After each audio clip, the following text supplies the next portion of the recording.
Hey, performance community, it's Colin bringing you this week's Coach's Corner. This is going to be a two-part series, and we're going to go over the 6 things that you need to have in every single one of your training programs when it comes to performance. And the first one, we always mention, and I mentioned this before in groups, like every great game, every great training session, every great performance that you've had all started with a warm-up, right? So we got to make sure that we're getting an appropriate warm-up in. And what the perfect warm-up might be for an athlete that I'm working with would be starting with some foam rolling to help reduce some of the tension and some of the stress and to calm down the nervous system. So when we get into our flexibility, mobility portion, we get more out of that. So foam rolling, then we do some dynamic stretches. So we'll do Spider-Man stretch, an adductor stretch, some 90-90 hip stretching.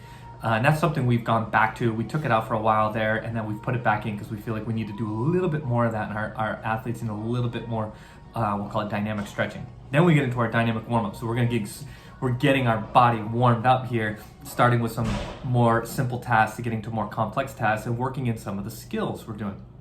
This area is commonly missed with athletes.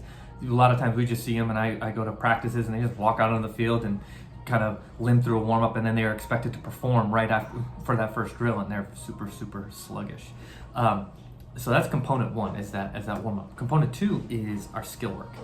We love to incorporate about 5 minutes to 6 minutes of skill work. It doesn't seem like a lot, but it's enough to get your athlete focusing on the technical aspects of sprinting, breaking down, shuffling, crossover run, hip switching, are some of the big ones. And these are all a lot of these are transitional skills that you need to practice in order to win the transition, which and when we watch sports, the change of direction and reacceleration is where most athletes, you can see the difference between the two athletes. One athlete can just get there faster and are there first.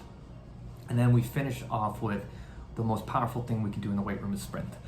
We do this timed, and we do this timed every single training session. We need to get your athlete focused on intent.